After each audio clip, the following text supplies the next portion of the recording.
Spine की surgery तो हो चुकी है लेकिन पेन अभी भी बरकरार है। क्या कारण हो सकते हैं इस पेन के जो ये अभी भी नहीं गया है? क्या और टाइम लगेगा इसको हील होने में? कितना टाइम लगेगा? और कहीं कुछ नए इशू तो नहीं आ गए हैं बॉडी में? आइए इन्हीं सवालों के जवाब ढूंढते हैं आज की वीडियो में।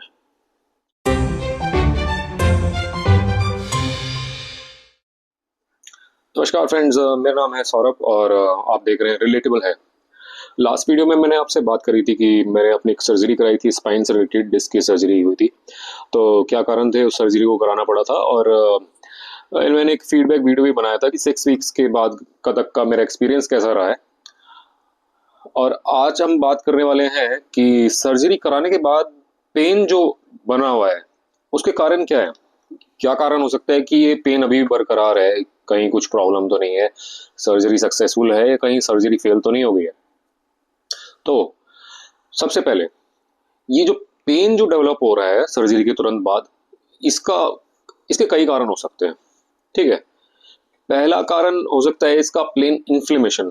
ठीक है। जिस तरीके से आप जानते हैं कि बॉडी में कभी कभार कोई इंजरी होती है या कोई घाव होता है, तो वहां पे इन्फ्लेमेशन हो जाता है, मसल्स का इन्फ्लेमेशन हो सकता है।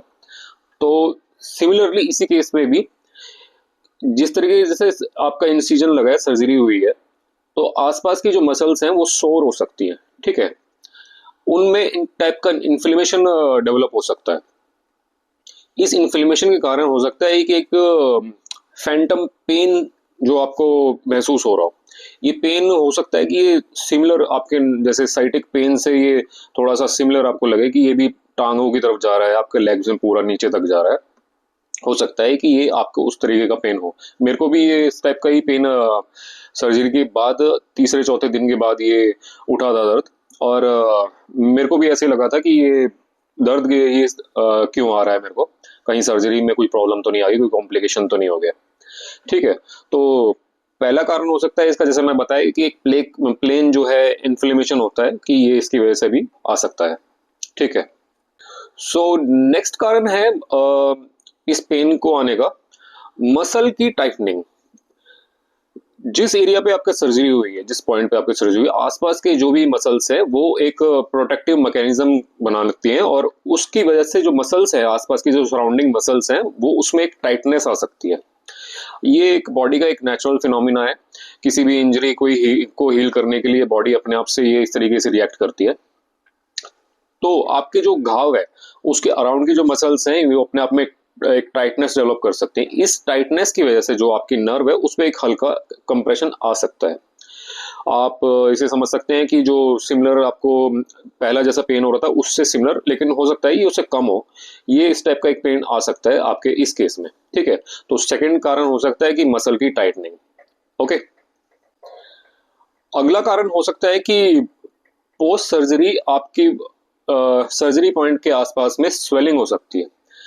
हो सकता है कि अंदर में जो मसल्स हैं उसके आसपास में स्वेलिंग हो सकती है, जिसके कारण भी वहां के मसल में सोरनेस आ सकती है, और वहां पे भी एक तरीके का आर्टिफिशियल कंप्रेशन डेवलप हो सकता है। ये कंप्रेशन क्योंकि स्वेलिंग की वजह से है, और ये टेम्परेरी होता है।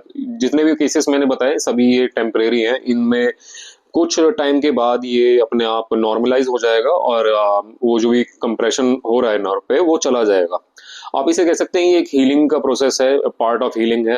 तो उस दौरान आपको ये इस तरीके का पेन महसूस हो सकता है। ये कोई ज़रूरी नहीं है कि आपको भी ये पेन फेस हो। मुझे करना पड़ा था, लेकिन ज़रूर नहीं कि ये आपको भी फेस करना पड़े। तो इसलिए मैं अपने एक्सपीरियंस से मैं जो मुझे हुआ मैं आपको वो बता रहा हूँ।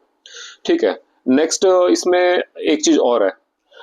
अगर आपका जो ये पेन है, सर्जरी के बाद का जो पेन है, उसकी इंटेंसिटी जो है, अगर ये मान के चलिए कि जो जो कंडीशन आपकी जो पहले थी, सर्जरी से पहले की जो कंडीशन थी, और आपको साइटिक पेन हो रहा था, सीवियर पेन हो रहा था, अगर तो सर्जरी कराने के बाद आपको पेन जो है वो कम है, तो यानी कि वो आप पार्ट ऑफ हीलिंग है, उसको आप समझ सकते हैं कि ये नेचुरल है और टेम्पररी बेसिस पे आपको पेन हो रहा है। लेकिन अगर कुछ केसेस में अगर आपको ये पेन पहले की कंडीशन जैसा या उससे भी सीवियर आपको हो रहा है, तो तुरंत आपको ना अपने सर्जन से दोबारा कांटेक्ट करना चाहिए। डॉक्टर से आप इसको कंसल्ट करिए तुरंत, और उनको बताइए कि इस तरीके का आपको कंडीशन फेस करनी पड़ रही है। ठीक है। दूसरा दूसरा पॉइंट यहाँ पे एक मेन इंपॉर्टेंट है कि अगर आपको जो पेन है वो आपको सर की तरफ, यानी कि एक हेडेक की फॉर्म में अगर आपको पेन हो रहा है, जैसे ही आप खड़े रहते हैं तो आपको एक सीवियर पेन होता है आपके हेड में पीछे की तरफ में, और भारीपन महसूस होता है बहुत ही ज्यादा, इतना ज्यादा कि आप उसे बर्दाश्त नहीं कर सकते।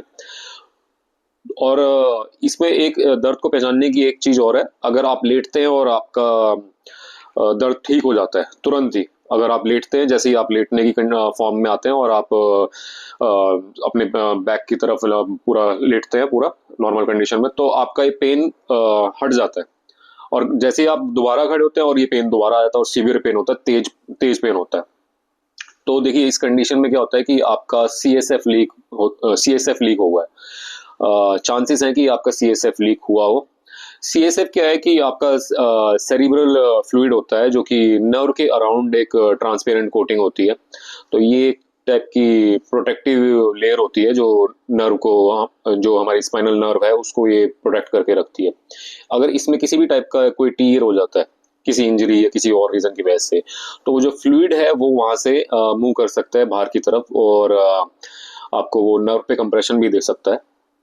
और इसकी वजह से जो पेन है आपको हेड महसूस होगा, आपको हेड पे पेन महसूस होगा, काफी काफी सीवियर पेन होगा। और जैसे मैंने बताया कि लेटते के साथ ही ये पेन चला जाएगा, और जैसे ही आप उठेंगे वापस तो ये पेन दोबारा आ जाएगा। इसमें देखिए ये है तो सुनने में थोड़ा सीवियर लगता है, लेकिन इस केस में भी क्या है कि आपको वैसे तो सबसे पहले तो आपको अपने डॉक्टर से कंसल्ट करना ही करना है, ठीक है। लेकिन ये कंडीशन भी एक तरीके की टेम्परेरी कंडीशन होती है, बॉडी को अपने आप से कुछ टाइम के बाद रिकवर कर लेती है। लेकिन हाँ जरूर ये थोड़ा सा ज्यादा है कि अगर आपको लग रहा है कि ये ज्यादा अगर आपके साथ ऐसा हुआ है कुछ वगैरह, तो आप जरूर जाके अपने डॉक्टर से कंसल्ट करिए तुरंत ही। नेक्स्ट कंडीशन क्या हो सकती है कि अगर आपका जो पेन है, ठीक है, पेन तो आपको सीवियर हो रहा है, ज्यादा पेन हो रहा है, पहले की कंडीशन से ज्यादा पेन हो रहा है, और आपका जो पेन है लोकलाइज्ड है, यानी कि एक किसी पॉइंट पे ज्यादा डेवलप हो रहा है, उस केस में या तो ये पेन जो है शिफ्ट हो गया है कि आपको दूसरी लेग में भी जा रहा है, या दूसरे किसी पार्ट में आपको ये नया पेन डेवलप हो रहा है जो कि शार्प है, ठीक है। हल्की फुल्की सेंसेशन की बात नहीं कर रहा हूँ मैं तेज शार्प पेन की बात कर रहा हूँ। अगर आपको ये पेन भी हो रहा है तो तुरंत आप अपने डॉक्टर से कंसल्ट करिए इसके रिगार्डिंग भी। नेक्स्ट पॉइंट है कि पेन के साथ आपको हाई फीवर आ जाता है, 102 103 डिग्री तक का आपको फीवर आ रहा है अगर पेन के साथ में, तो भी कोई प्रॉब्लम है, आप इसको तुरंत अपने डॉक्टर को बताइए, और तुरंत आपको मेडिकल अटेंशन की जरूरत पड़ेगी इसमें। सो नेक्स्ट सवाल है कि जो ये सर्जरी के बाद जो ये पेन हुआ है, ये कितना टेम्परेरी रह सकता है, और कितना तक पेन, ये कितने लेवल तक का ये पेन जा सकता है। देखिए पेन का लेवल का मैंने आपको बताया कि पेन का लेवल जो है अगर आपका ये पहले से बेहतर है, कम है, तो यानी कि ये आपका part of process of healing है। तो वो आप ये समझ सकते हैं कि ये हीलिंग के दौरान में ये पेन हो रहा है, ये थोड़ा टाइम रहेगा और चला जाएगा, ठीक है। अगर ये इससे ज्यादा होता है पेन, पहले की कंडीशन से भी अगर आपको ज्यादा हो रहा है, तो आप तुरंत, जैसे मैं बताया, अपने डॉक्टर से कंसल्ट करिए इसके रिगार्डिंग। वेल, अब इसकी टेम्परेरी, ये टेम्परेरी कितना टेम्परेरी है और कितने टाइम तक ये रह सकता है, तो मैं आपको ये बताता हूँ कि ये वैसे तो ये वेरी करता है, केसेस टू केसेस ये वेरी करता है, कितनी आपकी इंजरी थी उसके ऊपर डिपेंड करता है।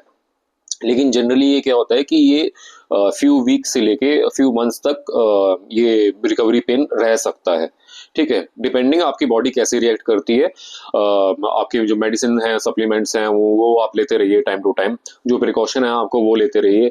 अननेसेसरी का आपको जो भी काम है, लोड बियरिंग वगैरह, वो आपको नहीं करना है।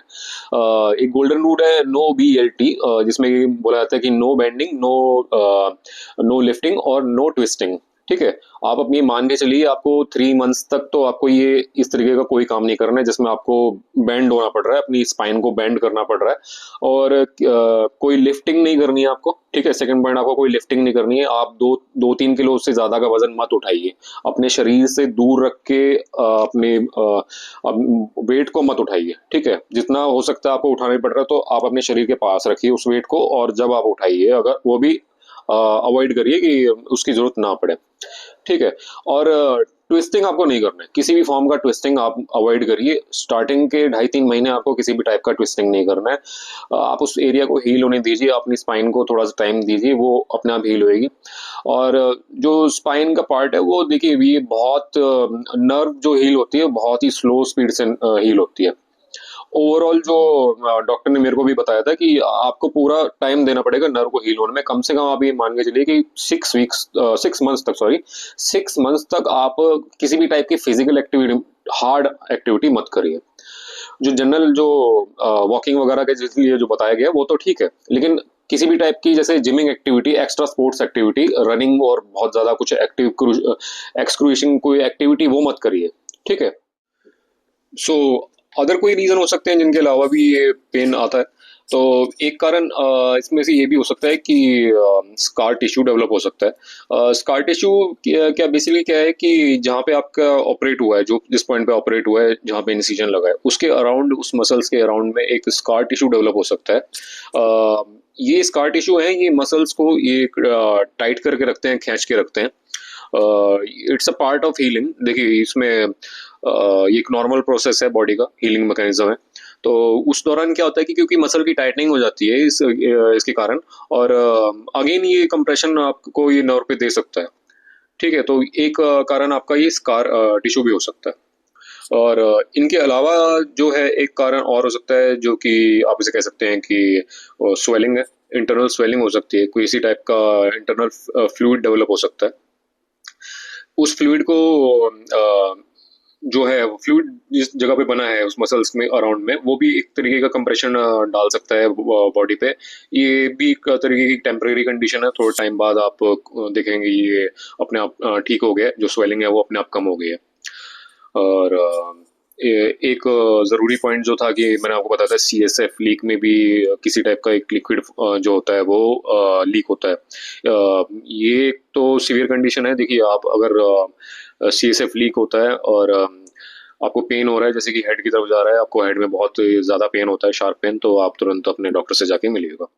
ओके, सो इनके अलावा भी अगर आपकी कोई क्वेरी है तो आप कमेंट डाउन कर सकते हैं। मैं कोशिश करूंगा, जितना भी मेरे को पता है, जितना भी मैंने अपने पिछले कुछ महीनों में मैंने अपने इनसे फेस टू फेस हुआ हूँ, उसके हिसाब से मैं अपने एक्सपीरियंस को मद्देनजर रखते हुए मैं आपकी हेल्प आउट ज़रूर करूंगा। ओके, आज का वीडियो आपको कैसा लगे, प्लीज़ वीडियो को लाइक करिए, शेयर करिए। अगर आपको ये प्रॉब्लम फेस कर रहे हैं, स्पाइन से रिलेटेड के कोई डिस्क का इशू है, या आप स्पाइनल कोई आप सर्जरी कराने वाले हैं, तो या आपके किसी नोन में अगर किसी पर्सन को ये सर्जरी करानी है, तो आप प्लीज़ उनके साथ ये वीडियो शेयर कर सकते हैं। और वीडियो को प्लीज़ लाइक करिए, शेयर करिए, सब्सक्राइब कर लीजिए चैनल को। आगे भी मैं इस टॉपिक के ऊपर और भी वीडियोस बनाऊंगा। एक 2 मंथ्स के बाद का जो मेरा एक्सपीरियंस रहेगा रिकवरी प्रोसेस को, मैं उसके ऊपर भी एक वीडियो बनाऊंगा। Till then thanks a lot for watching, और मिलते हैं नेक्स्ट वीडियो में। Good bye.